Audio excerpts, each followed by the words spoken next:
খাসির মাংসের খুব মজার একটা রেসিপি নিয়ে হাজির হয়ে গেলাম। সুপ্রিয় দর্শক, আসসালামু আলাইকুম। কেমন আছেন আপনারা সবাই? এখানে আমি 1.5 কেজি পরিমাণ খাসির মাংস নিয়েছি। মাংসগুলোকে ধুয়ে পরিষ্কার করে নিয়েছি। এখন এখানে আমি মশলা দিয়ে দিব। আমি এখানে 2 টেবিল চামচ আদা বাটা, 2 টেবিল চামচ রসুন বাটা, 2 টেবিল চামচ জিরা এবং ধনিয়ার গুঁড়ো, স্বাদ মতো লবণ, 1 চামচ হলুদের গুঁড়ো, 1.5 চামচ মরিচের গুঁড়ো, আস্ত গরম মশলা দিয়ে দিয়েছি। এখন এখানে আমি দিয়ে দিয়েছি বেশি করে পেঁয়াজ কুচি আর হাফ কাপ পরিমাণ রান্নার সয়াবিন তেল।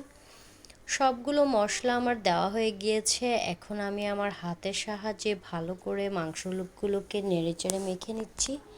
একদম সবগুলো মশলা যাতে মাংসের ভিতর ঢুকে একদম ভালো করে মেখে নিতে হবে হাতের সাহায্যে। আমি একদম মাংসগুলোকে ওলট পালট করে উপরে নিচ করে ভালো করে মেখে নিচ্ছি, যাতে মাংসের সাথে সবগুলো মশলা মিশে যায়। মাংসটা আমার মাখানো হয়ে গিয়েছে। এখন আমি 10 মিনিটের জন্য রেস্টে রেখে দিব। 10 মিনিট পর আমি মাংসটাকে চুলায় বসিয়ে দিয়েছি এবং চুলার জ্বালিয়ে দিয়েছি।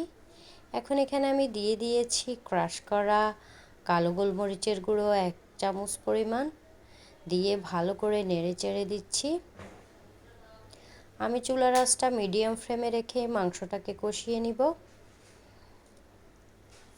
মাংসটা কষানো হচ্ছে, আমি এখন ঢাকনা দিব না। মাংসটা যখন ভালো করে ফুটে উঠবে তারপর আমি ঢাকনা দিব। আমি আবারও নেড়ে চেড়ে দিচ্ছি যাতে মশলাটা নিচে লেগে না যায়। আমি এখন কোনো পানি দিব না। মাংসটা কষানো হয়ে গেলে তারপর আমি এখানে গরম পানি দিব। মাংসটা প্রায় কষানো হয়ে গিয়েছে।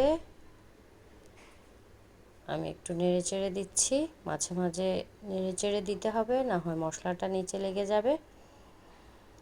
এখন এখানে আমি 2 কাপ পরিমাণ গরম পানি দিয়ে দিয়েছি। আপনারাও চেষ্টা করবেন গরম পানি দিতে। গরম পানি দিলে সেদ্ধটা খুব দ্রুত হয়, আর খাসির মাংসটা একটু নরম হলেই বেশি ভালো লাগে। তো মাংসটা কষানো হচ্ছে। এখন বাচ্চারা যেহেতু আলু পছন্দ করে, তাই আমি এখানে আলু দিয়ে দিয়েছি। আলু দিয়ে আরও 10 মিনিটের মতো রান্না করেছি। আলুটা সেদ্ধ হওয়া পর্যন্ত আমি রান্না করছি। খাসির মাংসে বেশি ঝোল ভালো লাগে না, আমি একদম মাখা মাখা ঝোলেই রান্না করেছি। রান্নাটা আমার অলমোস্ট শেষ।